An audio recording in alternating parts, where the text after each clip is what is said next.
کہ جس طرح وہ لوگ جن کے اوپر پرانے کیسز کرپشن کے بنے ہوئے تھے، ہمارے دور کے نہیں بنے ہوئے تھے کیسز، ہمارے دور میں تو صرف ایک ٹی ٹی کیس تھا شہباز شریف کے اوپر، اور ایک ایف آئی اے میں جو اس نے نوکروں کے نام پہ ان کو اور ان کے بچوں نے 16 ارب روپے کے نوکروں کے نام پہ پیسے لیے تھے اور وہ پھر ہضم کر لیے تھے.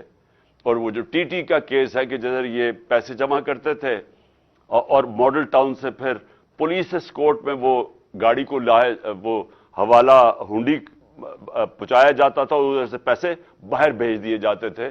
اور جب باہر سے منگواتے تھے تو یہ وہ لوگ کبھی چینی والا تو کوئی پاپڑ والا اور اس طرح کے لوگوں کے نام پہ پیسے واپس لے کے آئے، اور وہ جب ضرورت پڑے باقی پیسہ باہر رکھتے تھے. وہی آصف زرداری کا جو فیک بینک اکاؤنٹس کا کیس ہے، ایگزیکٹلی وہ دونوں وہ ایک ہی ہے.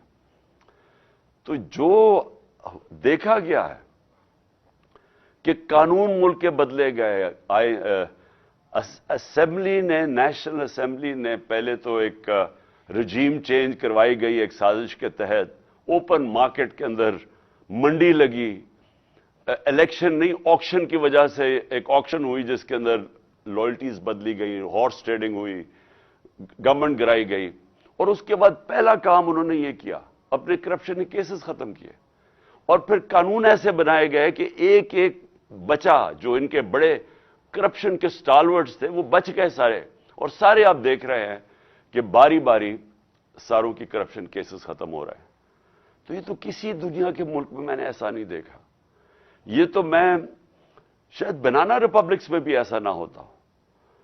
یہ تو کوئی مغربی جمہوریت کے اندر کوئی تصور بھی نہیں کر سکتا کہ پبلک کے پیسے چوری کرنے والوں کو پہلے آپ ایک سازش کے تحت ملک کے اوپر مسلط کریں، ان کے کیسز نہ ہونے دیں. یہ بھی میں کہوں ہمارے دور میں پوری کوشش کرتا رہا، میں نے پوری کوشش کی کہ ان کے پورے کیسز میچور تھے.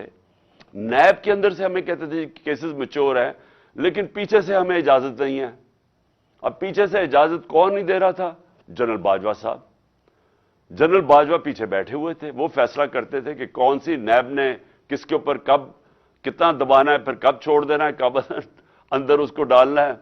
شہباز شریف کا اوپن اینڈ شٹ کیسز تھے، اس کا کیس ہی نہیں لگتا تھا. ہم بالکل بے بس تھے، پرائم منسٹر بے بس بیٹھا تھا. اور یہ کیا شو کرتا ہے کہ یہاں ملک کے اندر جو قانون کی حکمرانی ہے وہ نہیں ہے، طاقت کی حکمرانی ہے. اور یہ اس سے صرف یہی نہیں ہے کہ اس وقت ملک کے وہ بڑے بڑے کرمنلز باہر پھر رہے ہیں اور ملک کے اوپر بیٹھے ہوئے اور فیصلے کر رہے ہیں، اپنے کیسز بھی بچا رہے ہیں، اور ملک کی اکانومی نیچے چلی گئی اور یہ اوپر ان کی سارے کیسز معاف ہو گئے ہیں.